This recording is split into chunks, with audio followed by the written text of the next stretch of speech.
भगवान शंकर का परिवार कैसा है? अच्छा एक बात बताओ, गाय और शेर एक जगह रह सकते हैं? नहीं रह सकते ना। पर भगवान शंकर के घर में तो दोनों एक साथ हैं। भगवान शिव का वाहन क्या है? बैल। और माता का वाहन क्या है? शेर। दोनों एक जगह है कि नहीं है? अच्छा, मोर का सबसे प्रिय भोजन है सर्प। मोर सबसे स्वादिष्ट भोजन अपने आप का सर्प को मानती है। तो कार्तिकेय जी का वाहन क्या है? मोर। और शिव जी के गले में क्या पड़ा है? सर्प। पर दोनों एक जगह रहते हैं। अच्छा, सर्प का सबसे प्रिय भोजन क्या है? चूहा है कि नहीं है? तो भगवान शंकर के गले में पड़ा है सर्प, और गणेश जी का वाहन क्या है? चूहा। पर दोनों एक जगह रहते हैं। कारण क्या है? बस यही चीजें हमें अपने जीवन में ढूंढनी है। हमारा परिवार कैसे बने? क्योंकि आज 3 लोगों का हाल बड़ा बुरा है देश में। 3 चीजों को व्यक्ति ने अपने दिल से निकाल दिया है। सबसे पहले गैया, दूसरे नंबर पे भैया। गाय कोई नहीं रखना चाहता। कुत्तों के लिए सबके घर में जगह है ना। पर गाय के लिए, अरे घर में जगह नहीं तो थोड़ी सी दिल में ही जगह रखो। पर कुत्तों के लिए, और आजकल तो थोड़ा व्यक्ति पढ़ लिख जाए, नौकरी लग जाए, फिर उसके बच्चे देखो तुम नमूना बन के शाम को हाफ पैंट पहन लेंगे और कुत्ता घुमाएंगे कॉलोनी में। लगेगा ये बहुत पढ़े लिखे हैं। कुत्तों से तुम अपने आप की तुलना कर रहे हो। उसी प्लेट में कुत्ता खा रहा है, उसी प्लेट में बच्चा खा रहा है। उसी पलंग में कुत्ता सो रहा है, उसी में बच्चा सो रहा है। शास्त्र कहता है, ध्यान से सुनना, जिसके घर में कुत्ता पला हो, ब्राह्मण को उसके घर में भोजन नहीं करना चाहिए। चाहे वो अमृत क्यों ना खिलाए, पर उसके घर का भोजन त्याग देवे साधु और ब्राह्मण। जिसके घर में कुत्ता पला हो, उसके घर का पितर कभी तर्पण नहीं लेते, उसको श्राद्ध का कोई फल नहीं है। श्राद्ध लगता ही नहीं उसके घर का, जिसके घर में कुत्ता पला हो। तो सबसे पहले गैया, दूसरे नंबर पे भैया। सगे भाई से सबके बैर बंधे हैं। दूसरों के गले में हाथ डाल के घूमोगी, अगल बगल की अड़ोसन पड़ोसन से खूब दोस्ती है, पर सगी देवरानी जिठानी हिंदुस्तान पाकिस्तान में तो कभी बात हो ही जाती है, पर देवरानी जिठानी में तो कभी बात होती नहीं। सबसे ज्यादा टेंशन है देवरानी जिठानी की, है ना। आज पहला दिन है तो हम थोड़ा रियायत बरतेंगे, फिर कल से तो शायद ही ये यजमान ही बचेंगे आखिरी तक। सब पंडित जी हरे कथा करत तो पहले दिन भीड़ कम, फिर दूसरे दिन ज्यादा। हमारे में पहले दिन ज्यादा, फिर आखिरी में कम। आखिरी तक कोई नहीं बचता, फिर हम ही संगीत वाले बैठे रहते और हमारा पूरा टीम। क्योंकि ये तो बिल्कुल तुम्हें आईना दिखाया जाएगा सत्य का, कि सत्य क्या है। चिकनी चुपड़ी बातें ये व्यास गद्दी नहीं करती किसी के लिए। यहां तो बिल्कुल तुम जैसे हो तुम वैसा ही देखो थे आके, कि ये कथा सिर्फ हमारे लिए कही गई है आज की। पहले नंबर पे गैया, दूसरे नंबर पे भैया, और तीसरे नंबर पे मैया और बाप। माँ बाप की कोई सेवा नहीं करना चाहता। बोलो कर रहे हो? नवरात्रि में बाकायदा व्रत चल रहे होंगे, और 7 से 6 साल से बेर बंधो काहे को नाटक कर रही हैं? मंदिर में दुर्गा ढूंढ रही और सास खून के असुआ रो रही, मर जे हो तुम तो खा लियो दुर्गा जी की मूर्ति पीस के, मन मारा हो कई पार के कछु कर लियो तुम तो। घर की सास को पानी नहीं देते, दुर्गा जी ढार भी 4 बजे से ढानी, कुछ नहीं होने तुम तो तई मर जजो दुर्गा जी के, मन मारा हो कीड़ा पार के। बहन जी तुमने गलती करी, हमें बुला, हमने बहुत कही थी कि नहीं बुलाओ हमें, हैं? हरे राम। इन 3 चीजों की स्थिति गड़बड़ है, इसलिए परिवार पे ध्यान दो। परिवार पे ध्यान दोगे तो शिव महापुराण की कथा सफल हो जाएगी, वरना ये कथा कोई मतलब नहीं। ऐसी कथा सुनने से कछु नहीं हो, कुछ ना कुछ अपने जीवन में उतारो तो कथा सफल है, कोई मतलब नहीं है। ऐसी तो कथाएं जबलपुर में 25 सभे बैठी हुई हैं वर्तमान में, पर उसे हो का रहो कथा भाई पंडित जी गए अपन जैसे ही कहते हैं, ऐसे का मतलब निकलो ऐसी कथा से। तो भगवान शंकर के परिवार में इतना प्रेम क्यों है, बात ये समझना, क्योंकि भगवान शंकर के परिवार में भजन होता है, और जिसके घर में भजन होता है उसके घर के जानवरों में भी प्रेम हो जाता है, और जिसके घर में भजन नहीं होता उसके घर का इंसान भी जानवरों से बेकार हो जाता है। जिसके घर में भजन नहीं है उसके घर का इंसान भी जानवरों जैसा व्यवहार करने लगता है। इसलिए अपने जीवन में भजन बढ़ाओ, नाम जप बढ़ाओ, जितना अधिक से अधिक हो सके उतना नाम जप करो, जैसे बने वैसे नाम जप करो। क्योंकि सदगुरु नानक देव जी कह रहे हैं कि नाम लिया तिन सब लिया,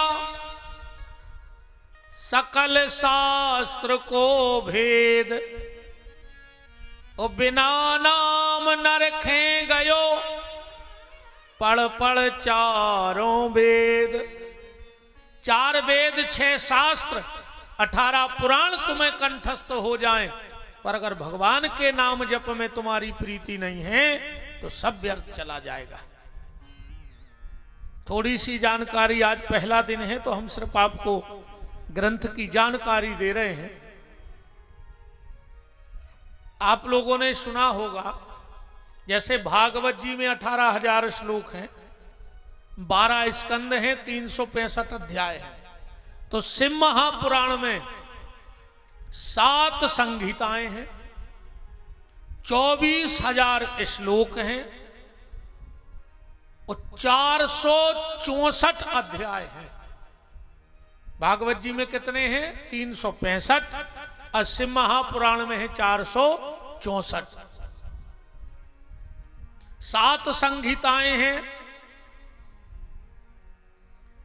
एक समय नेमी सारण्य की भूमि में 88,000 महात्मा इकट्ठे हुए और परस्पर विचार चल रहा था कि घोर कलयुग आ रहा है और इस कलयुग में व्यक्ति की बुद्धि पापमय हो जाएगी, हर व्यक्ति परेशान मिलेगा, दुनिया में तुम्हें एक भी सुखी नहीं मिलेगा। और हमारी ना मानो तो अब आज तो सब हमारी बात सुन लेंगे तो शायद ना करें। कल जो नया व्यक्ति आवे कोई और उसको थोड़ा सा अपना दुख सुनाना 5 मिनट बैठ के कि हम तो बहुत परेशान हैं, ये वो, 5 मिनट बस। और 5 मिनट बाद जब वो सुनाने के लिए बैठेगा तो तुम्हें ऐसा लगेगा कि सबसे सुखी हम ही हैं पूरी कॉलोनी में। किसी को भी दुख सुनाना, वो व्यक्ति इतना दुख तुम्हें सुना देगा कि तुम्हें अपने आप रिलैक्स मिल जाए, तुम्हें लगे कि हम सुखी हैं यार, हमें तो टेंशन ही नहीं है, जो तो मरा ही नहीं रहा अकेलो। क्योंकि हर व्यक्ति परेशान है।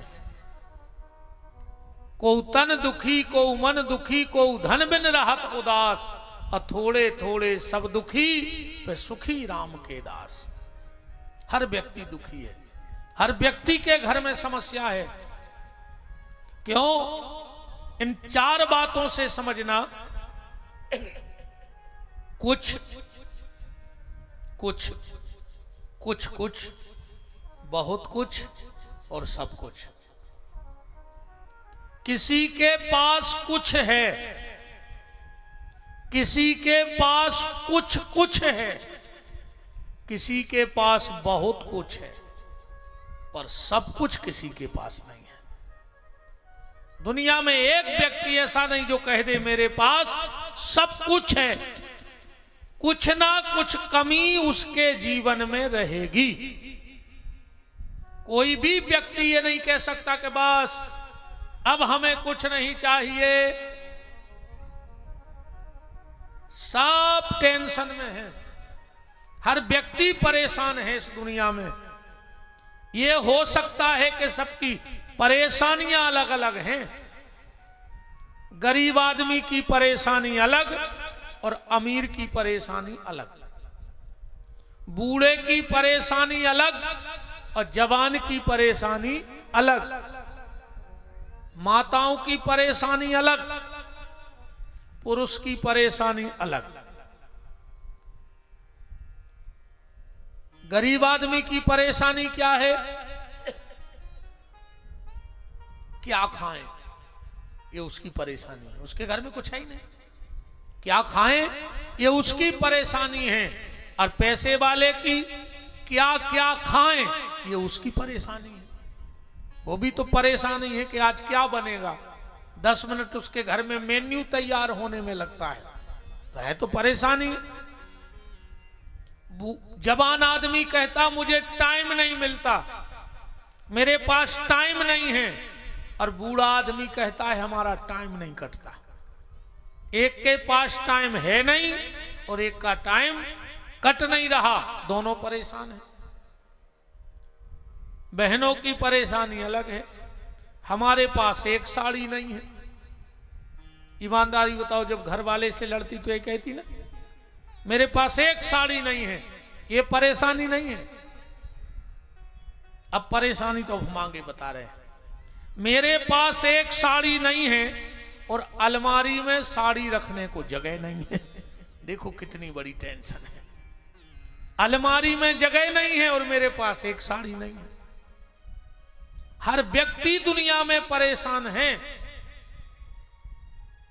तो इस परेशानी का समाधान क्या है? इस परेशानी का समाधान तुम्हें स्वयं ढूंढना है। दुनिया में ऐसा कोई पीर, फकीर, बाबा, साधु, संत पैदा नहीं हुआ जो जबलपुर में आके ऐसा हाथ घुमा दे और तुम्हारी सारी परेशानियां दूर कर दे। मेरा चैलेंज है, अगर है कोई तो बुलाओ उसे कि वो ऐसा हाथ कर दे जबलपुर पे और जबलपुर की सारी परेशानियां दूर करके वो चला जाए। नहीं हो सकती। अरे जब भगवान राम रहे तब क्या यहां परेशानी नहीं थी? भगवान कृष्ण आए, क्या वो सारी परेशानी मिटा के गए? तो जब भगवान के रहते यहां की परेशानियां खत्म नहीं हुई तो कौन मिटा सकता है? कोई साधु, संत, फकीर तुम्हारी सारी समस्याएं नहीं मिटा सकता। वो तुम्हें स्वयं मिटानी है। अब बात ये आती है, जब नहीं मिटा सकते तो क्यों जाए इनके पास? इनके पास समस्या नहीं है मिटाने का तरीका, पर समस्या से लड़ने का तरीका जरूर ये बता देंगे तुम्हारे लिए। लड़ना तो तुम्ही को पड़ेगा। रास्ता व्यास गद्दी बताएगी। अब मान के चलो तुम बहुत बड़े डॉक्टर के यहां जाओ और इलाज करा के आओ और वो दे दवाई, और तुम दवाई खाओ नहीं, लाके घर में रख दो, तो क्या दवाई असर करेगी? तुम्हें दवाई खानी पड़ेगी। डॉक्टर तुम्हें दवाई दे सकता है, खानी तो तुम्हें पड़ेगी। कि डॉक्टर दवाई खा ले तो तुम ठीक हो जाओगे, या डॉक्टर तुम्हें देख ले, खाली तुम्हारा हाथ पकड़ के कह दे कि हाँ सब सही हो जाओगे, तो हो जाओगे? नहीं होगे। तो ये सत्संग डॉक्टर है, यहां से तुम्हें दवाई दी जाएगी कि कौन से रोग पे कौन सी दवाई चलेगी। अगर उसको तुम नहीं मानोगे तो डॉक्टर क्या करे? अब विशेषकर मेरी कथा में ना तो कोई स्वर्ग के सपने हैं, हम बिल्कुल नहीं कहेंगे कि तुम लोग शिव महापुराण सुन लो तो मरने के बाद स्वर्ग चले जाओगे, या ना सुनने आओ तो तुम नरक चले जाओगे, हम ये भी नहीं कहेंगे। क्योंकि ना मैंने स्वर्ग देखा है और ना मैंने नरक देखा है, और ना मुझे कोई लौट के वहां से मिला है आज तक। 45 साल की आयु हो गई पर ना मुझे कोई स्वर्ग वाला मिला ना कोई नरक वाला मिला। पर हां, मैं स्वर्ग और नरक का भय और लोभ तो नहीं दिखाऊंगा, पर अगर तुमने व्यास गद्दी की बात को मान लिया तो जीते जी तुम्हारे घर को स्वर्ग बनाने की गारंटी मैं जरूर लेता हूं कि जीते जी स्वर्ग भोगो, मरने के बाद की क्यों आशा लगाए बैठे हो? तुम घर को स्वर्ग बनाओ। एक बार एक कॉलेज में प्रोफेसर आए, वहां 15 से 20 साल के युवा पढ़ रहे थे। उन्होंने कहा हाथ उठाओ, स्वर्ग कौन कौन जाना चाहता है? जबलपुर में कौन कौन जाना चाहता है स्वर्ग? जरा हाथ उठाओ। किसी को नहीं जाना? समझदार हो तुम लोग, क्योंकि स्वर्ग जाओगे तो स्वर्गवासी बनना पड़ेगा। बिना स्वर्गवासी बने स्वर्ग थोड़ी मिलता है, मरना पड़ेगा। बताओ कोई बगैर स्वर्गवासी हुए बगैर स्वर्ग गया? तो प्रोफेसर ने कहा हाथ उठाओ, कौन कौन स्वर्ग जाना चाहता है? सबने हाथ उठा दिए। बस एक युवा बैठा रहा, उसने हाथ नहीं उठाया। प्रोफेसर ने कहा खड़े हो जाओ। वो लड़का खड़ा हो गया। बोले तुम स्वर्ग नहीं जाना चाहते? बोले नहीं, मैं स्वर्ग नहीं जाना चाहता।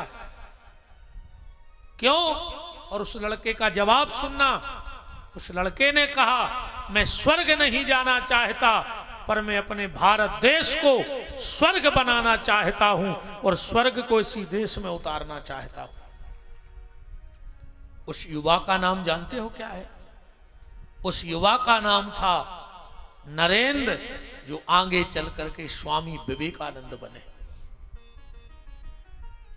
स्वर्ग जाने के स्वप्न मत देखो, अपने घर को स्वर्ग बनाने की कोशिश करो, अपने जीवन को स्वर्ग बनाने की कोशिश करो। मंदिर जाओ पर कोशिश करो कि तुम्हारा मकान ही मंदिर बन जाए। अपने घर को मंदिर बनाओ, अपनी देह को देवालय बनाओ, इस शरीर को देवालय बनाओ, मकान को मंदिर बनाओ, अपने पड़ोसी को देवता बनाओ, अपने माँ बाप को भगवान बनाओ, तो तुम्हारा घर वास्तव में स्वर्ग हो जाएगा। अब पूरी जिंदगी फटे कपड़ा पहने, भूखे मर गए, अब बोले मर के भी स्वर्ग चले गए। वो तो कौन ने देखो कागत हो रही, जब इतने पेट भर खावे नहीं मिलो जिंदगी भर, फटे कपड़ा पहने पहने मर गए, तो ते स्वर्ग कौन है देखो बता। इसलिए अपने मकान को मंदिर बनाओ, देह को देवालय बनाओ और घर को स्वर्ग बनाओ। जीते जी स्वर्ग के सुख भोगो। और जीते जी स्वर्ग क्या है? संतुष्टि। जितना प्राप्त है उतना पर्याप्त है। देखो, जो हमें भगवान ने सुख दिए हैं, हम उन सुखों को छोड़कर और दुख के पीछे दौड़ रहे हैं। आदमी के घर में रोटी रखी है पर घर में रोटी नहीं खा रहा, और कमाने के चक्कर में दौड़ रहा है। और हो जाए, और हो जाए, कितना हो जाए?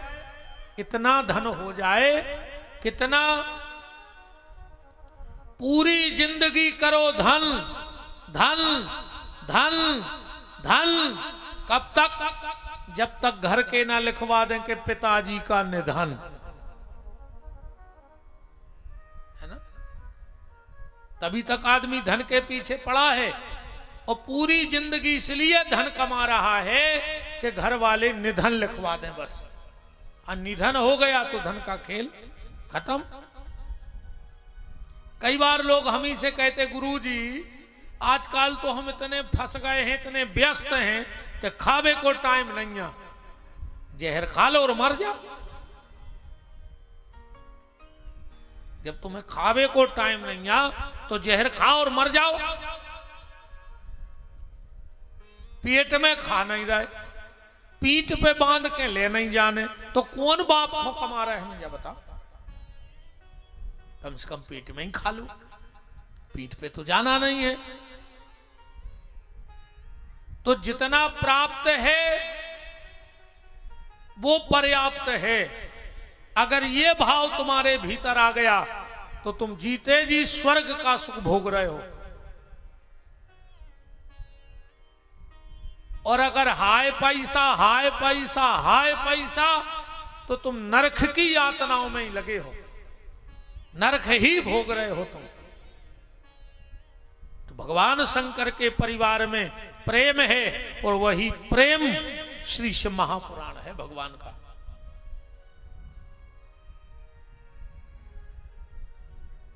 तो सारे ऋषि नैमिषारण्य में बैठे हैं और परस्पर चर्चा चल रही है। ऋषियों ने हाथ जोड़ के पूछा, और यहां से शिव महापुराण का पहला श्लोक प्रारंभ होता है। बोलो शंकर भगवान की।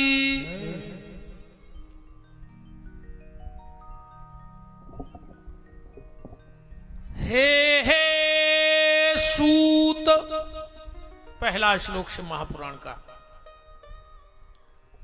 हे सूत महाप्राज्ञा, सर्व सिद्धांत वित प्रभु, आख्याही में कथा सारम, पुराणानाम विंशतः। सूत जी महाराज कह रहे हैं कि अब हम शिव महापुराण में प्रवेश करते हैं। क्यों? कि भोले कब से खड़े हैं दिल थाम के, भोले कब से खड़े हैं दिल थाम के। क्यों? भोले हम हैं दीवाने तेरे नाम के। भोले हम हैं दीवाने तेरे नाम के। भोले हम हैं दीवाने तेरे नाम के। भोले हम हैं दीवाने तेरे नाम के। हाँ, अच्छे ताली सेवा करते हुए गाओ। भोले हम तो खड़े हैं दिल थाम के। भोले हम तो खड़े हैं दिल थाम के। भोले हम हैं दीवाने तेरे नाम के। भोले हम हैं दीवाने तेरे नाम के। भोले हम हैं दीवाने तेरे नाम के।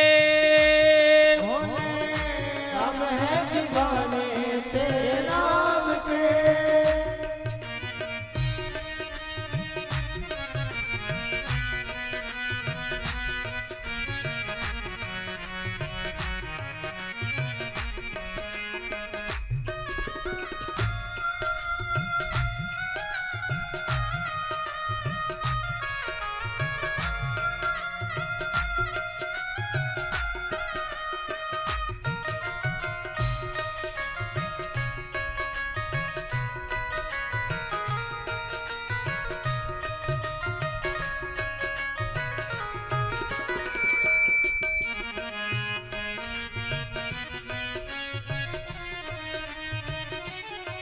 तेरे चंदा का नूर मुझे करता है दूर तेरे चंदा का, मुझे करता है तेरे चंदा का नूर मुझे करता है दूर, तेरे चंदा का नूर मुझे करता है दूर। अपने सांपों को रखना संभाल के, अपने सांपों को रखना संभाल के। भोले कब से खड़े हैं दिल थाम के, भोले कब से खड़े हैं दिल थाम के। भोले हम हैं दीवाने तेरे नाम के, भोले हम हैं दीवाने तेरे नाम के। हे सूत महाप्राज्ञा सर्व सिद्धांत वित प्रभु, आख्या ही में कथा सारम पुराणा नाम विंशतः। क्या कहा? आख्या ही में कथा सारम। कथा तो हम लोगों ने बहुत सुनी है, सूत जी से ऋषि कह रहे हैं। अब कथा नहीं सुननी है, अब क्या सुनना है? कथा का सार। कथा का सार सुनाओ हमें, वो सुनना है। सूत जी महाराज कहते हैं, जन्मांतरे भवेत् पुण्यम तस्या सुधीमते। करोड़ों करोड़ों जन्मों के पुण्य का जब उदय होता है तो शिव महापुराण की कथा सुनने को मिलती है। कलयुग में जो पुण्य राजसु यज्ञ के करने से होता है, वो पुण्य शिव महापुराण की कथा करवाने से होता है।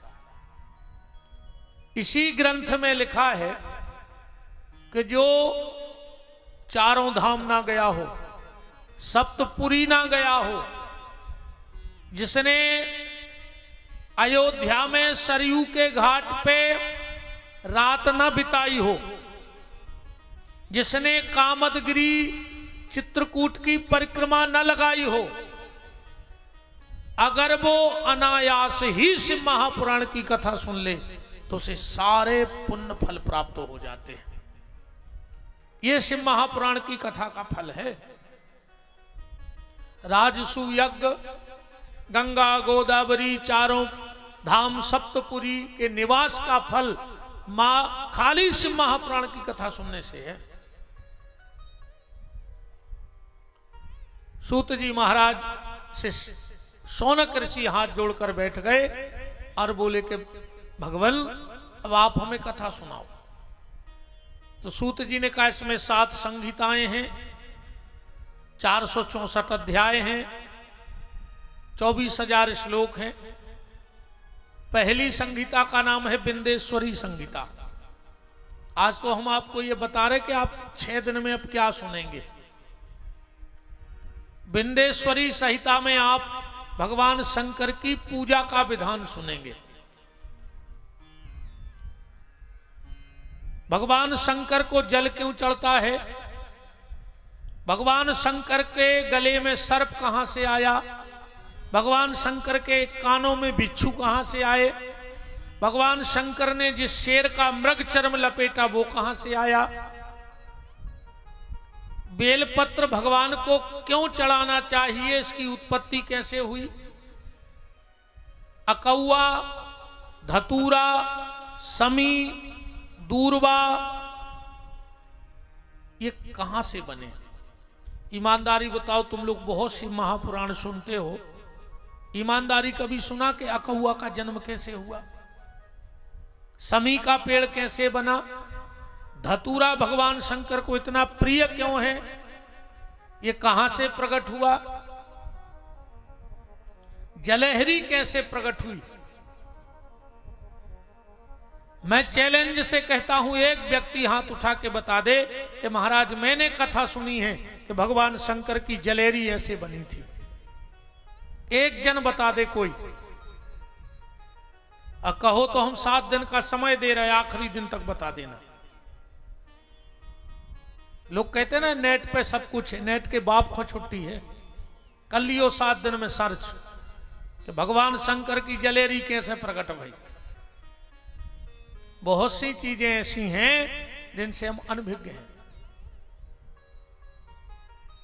भगवान शंकर को भस्म क्यों चढ़ती है? भगवान शंकर के गले में सर्प कहां से आया? भगवान शंकर को बैल की सवारी अच्छी क्यों लगी? ये बिंदेश्वरी संहिता में आप सुनेंगे भगवान शंकर के प्रसाद को खाना चाहिए कि नहीं खाना चाहिए। जैसे माताओं को ओम नमः शिवाय का जाप नहीं करना चाहिए, बिल्कुल प्रमाण से बात करेंगे। माताओं को नमः शिवाय, शिवाय नमः का जाप करना चाहिए। ओम न लगाएं, प्रणव माताएं न लगाएं मंत्र में। शिवाय नमः, शिवाय नमः, शिवाय नमः, पर ओम नमः शिवाय का जाप नहीं करना चाहिए।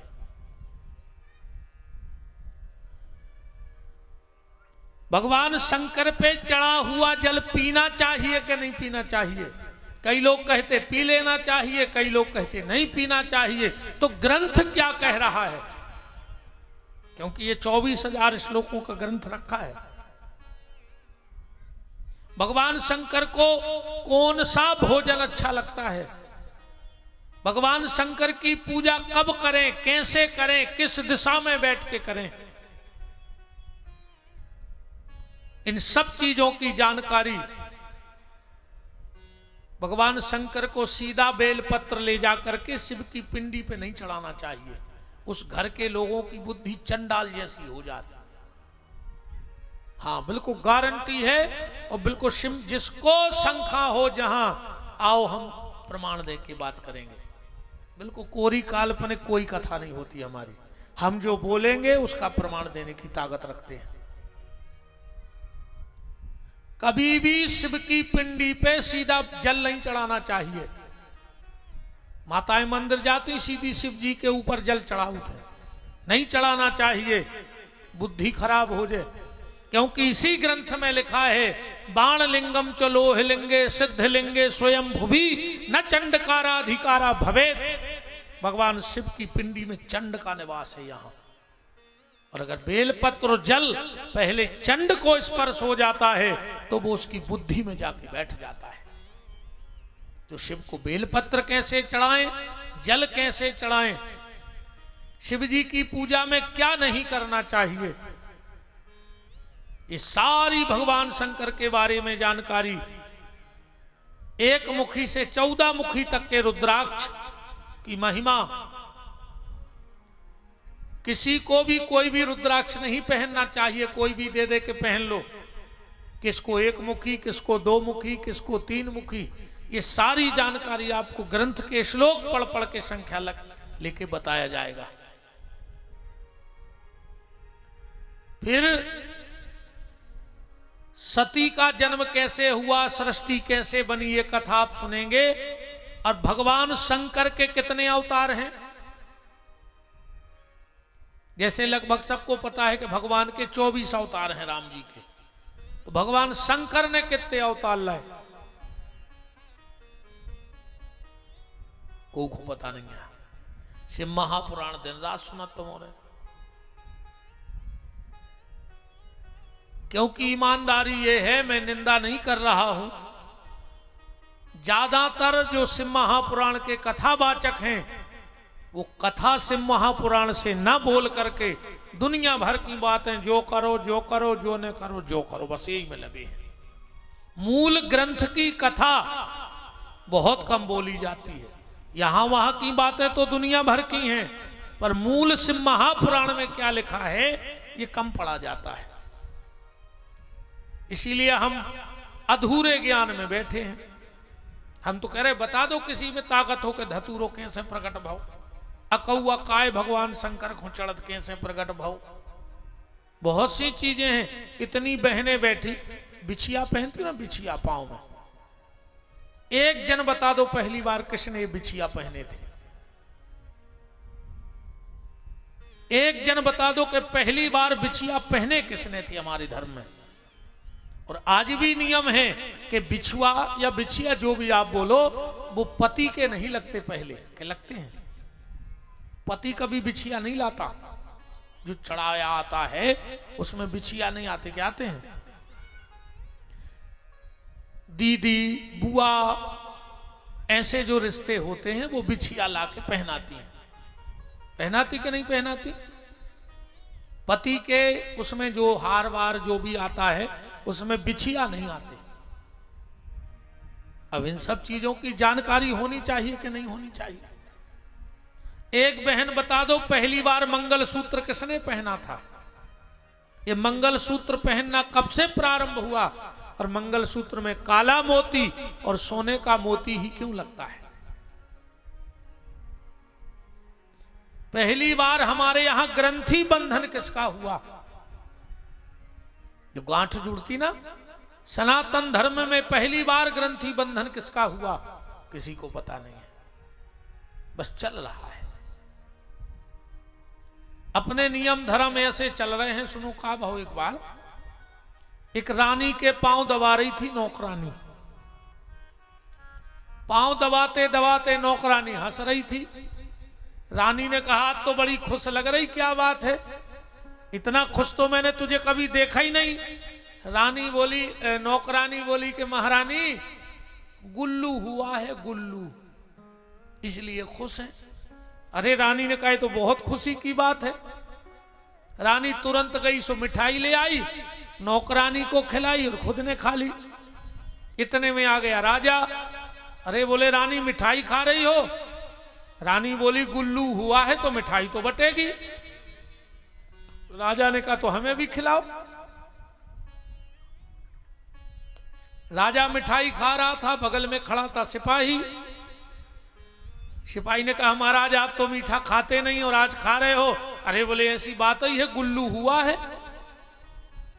सिपाही ने कहा, तो हमें भी खिलाओ। तो सिपाही ने मिठाई खाई, थोड़ी सी घर ले आया। पत्नी ने कहा, ये मिठाई? अरे बोले, गुल्लू हुआ, गुल्लू। राजा ने खिलाई मिठाई तो सिपाही की पत्नी ने पूरे कॉलोनी में मिठाई बंटवा दी कि गुल्लू हुआ है। कुंटलों मीठा पूरे शहर में बट गया। वहां सिर्फ एक आदमी था, उसने कहा, ये मिठाई काहे की बट रही? बोले, गुल्लू भाव, गुल्लू। बोले, जो गुल्लू है को? और ये बोले, जो तो पता ही नहीं है। सिपाही की घरवाली के पास गए, बोले, क्यों बहन जी, ये गुल्लू कौन है? बोले, हाँ मैं नहीं पता, पति ने कहा तो हमने मिठाई बंटवा दी। शाम को पति देव आए, बोले, जो गुल्लू है कौन? सिपाही बोलो, हमें खुदा ही नहीं पता, राजा ने मिठाई दी, हमने खा ली। सिपाही सुबह पहुंचा डरते डरते, बोले, राजा साहब हमारी पत्नी पूछ रही कि गुल्लू कौन है। राजा बोले, यार जा, तो हमने भी नहीं पूछी पत्नी से, कल बताएंगे। रानी के पास गए, बोले, रानी ये गुल्लू कौन है? रानी बोली, हमने भी नहीं पूछी। अब सुबह नौकरानी आएगी, उससे पूछेंगे। नौकरानी आई, बोले, नौकरानी ये गुल्लू कौन है? नौकरानी बोली, रानी हमारे यहाँ एक गधैया है, उसके यहाँ बच्चा हुआ है, उसका नाम हमने गुल्लू रखा है। पूरे शहर ने मिठाई खा ली गुल्लू की। पता था कुछ नहीं, बस चल रहा है। मेरा निवेदन है, हमारी इन परंपराओं का ज्ञान हमें होना चाहिए, वरना धीरे धीरे हमारी ये परंपराएं लुप्त हो जाएंगी। जब बताओ, इतनी माताओं को पता नहीं है कि बिछुआ क्यों ऐसा होता है। हमारे यहां शादी में एक आटे का लोया बना करके हाथ पे रखते हैं, रखते ना? क्यों? क्यों? कब से रखते हैं? क्या मतलब है उसका? और उसका करना क्या चाहिए? आज तक किसी को पता नहीं कि उस हथलोई का क्या करना चाहिए। अब मैं गारंटी देता हूं व्यास गद्दी से, जिस दिन तुम्हें ये पता लग जाएगा कि उस हथलोई का क्या करना है, तुम्हारी बहू तुम्हारी लक्ष्मी बन जाएगी, तुम्हारे घर की हालत बदल देगी। पर आज तक हमें पता ही नहीं, बस चल रहा है।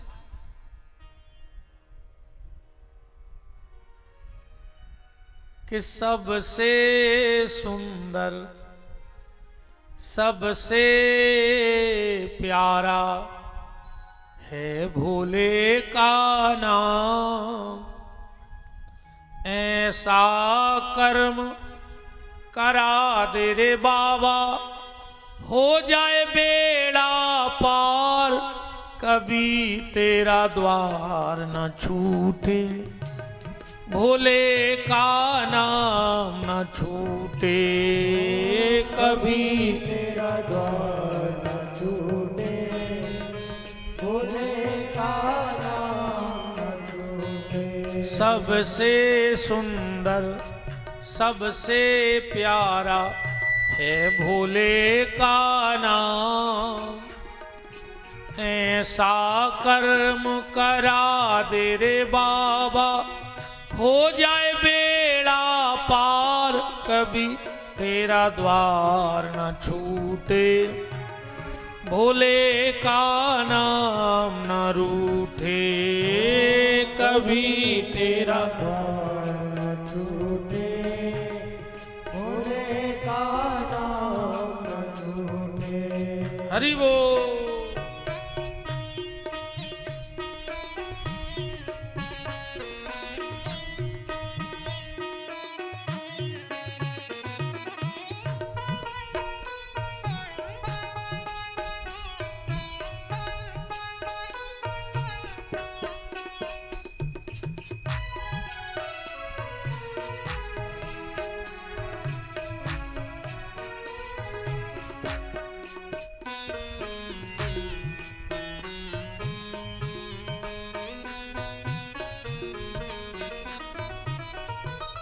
कभी तेरा द्वार न छूटे, भोले का नाम न छूटे, कभी तेरा द्वार न छूटे, भोले का नाम न छूटे।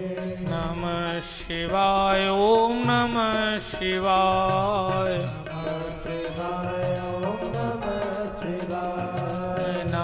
शिवाय ओम नमः शिवाय, नमः शिवाय ओम नमः शिवाय, नमः शिवाय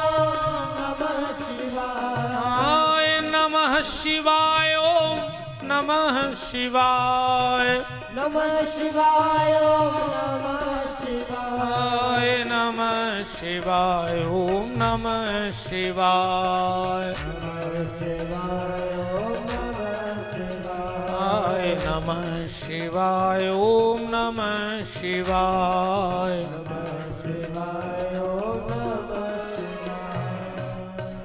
बोलो शंकर भगवान की। तो भगवान शंकर के 112 अवतार हैं। अब ध्यान से सुनते जाना, कोई पूछे तो बताना कि शिव महापुराण में लिखा है कि जैसे भगवान के 24 अवतार हैं विष्णु भगवान के, ऐसे भगवान शंकर के 112 अवतार हैं। सृष्टि की उत्पत्ति, भगवान शंकर का सती से विवाह है। अच्छा, एक परंपरा और हमारे यहाँ है, आपके यहाँ भी होगी। जब हमारे यहाँ नई बहू आती है तो डायरेक्ट हमारे घर नहीं आती, क्या जाती है? नहीं आती ना, किसी परिचित के, किसी मेहमान के यहाँ के रुकेगी और फिर शाम को हम उसको ससम्मान घर लाएंगे। ऐसा होता है कि नहीं होता? क्यों होता है? बहू हमारी, खर्च हमने किया, लक्ष्मी हमारी, और चली गई दूसरे के घर में।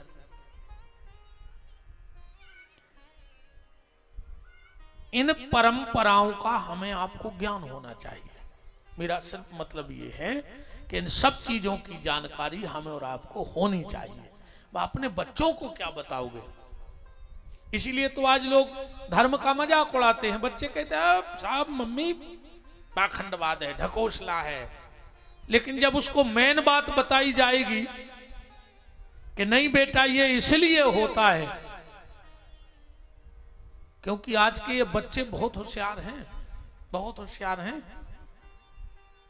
बहुत खतरनाक बच्चे पैदा हो रहे हैं आज के समय में। बहुत खतरनाक बच्चे हैं, तुम देखो इन बच्चों को। एक बच्चा दौड़ के अपने घर गया, उसके दादा बैठे थे, बोले दादाजी दादाजी दादाजी अंदर चलो अंदर चलो। बोले क्यों? बोले हमारे स्कूल की मैडम आ रही है।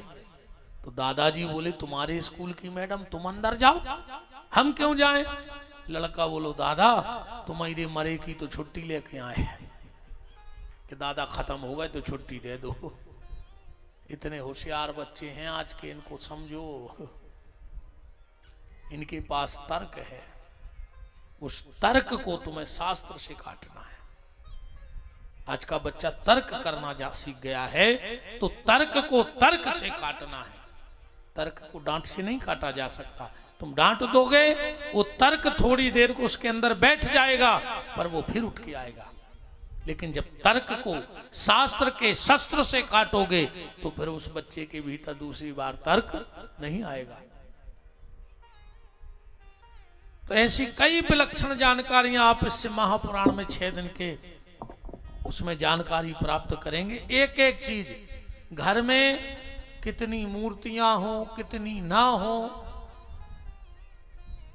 किस दिशा में किस देवता का मुंह हो, पूजा कैसे करें, क्योंकि हम पूजा तो खूब कर रहे हैं पर पता नहीं है क्या कर रहे हैं। पूजा तो हर व्यक्ति कर रहा है, पर उसे यह पता नहीं कि ये क्यों करना है, कैसे करना है, और क्या करने से नुकसान है और क्या करने से फायदा है। तो इन सब की जानकारी अब इन 6 दिन के सत्संग में आपसे करेंगे। आज पहला दिन था, आज की वाणी को अब हम यहीं विराम दे रहे, क्योंकि हमारी भी संध्या पूजन का टाइम हो रहा है। इनमें तो समय लिखो है 2 बजे से, पर 2 बजे तो बहुत धूप पड़ है। अपन 3 बजे से 6:30 7 तक अच्छानंद लें। धूप तेज होने लगी है, तो ठीक 3 बजे समय का विशेष ख्याल रखना। अपन समय के थोड़े से पाबंद हैं। तो अब फिर एक बात और है, सब एक कथा में आ नहीं सकते। आए चंडाल तो पंडाल में आ ही नहीं सकते। जितने चंडाल हुए हैं वे पंडाल में आ ही नहीं सकते, जहाँ हमारी गारंटी आ जाए। तो ऐसी समस्या फंसने हैं कल से कि उनके शब्द में, कानों में शब्द नहीं जा सकत। कथा ने पैसा से हुई, न कथा बुद्धि से हुई, कथा तो भगवान की कृपा से होता है। जब भगवान कृपा करता है तो कथा हो जाती है, वरना लगे लगाए पंडाल भी निकल जाते हैं। ये भगवान की कृपा है, और सबके भाग्य में होती भी नहीं। सबके भाग्य में कथा नहीं होती। देखो, अगर आपके पास पैसा है तो आप भाग्यशाली हो। पैसा सबके पास नहीं होता। अगर पैसा है तो भाग्यशाली हो, और पैसे के साथ अगर स्वस्थ है तो सौभाग्यशाली हो। अकेला पैसा कुछ नहीं होता। तुम्हारे जबलपुर में ऐसे कई सेठ साहूकार पड़े हुए हैं जिन्हों खुद मालूम नहीं हुई है कि हमारे पास प्रॉपर्टी कितनी है, पर डॉक्टर ने कह दी मर जाओ कौन तेल को बूंदा गले के भीतर चलोगा। तो अच्छे अच्छे करोड़पति मूंग की दाल को पानी नुचो नुचो पी रहा है। हाँ, कपड़ा में छान छान के चम्मच से मूंग की दाल को, और कछु तो बॉय नहीं पी पा रहा है, वो सटक से जा रहा हो। अब का कर ले वो जात को, हमें जा बताओ। ऐसो भी नहीं आके मर जाओ सो घर के रख दें के लिए पिताजी जी 1 करोड़ तो लें जा।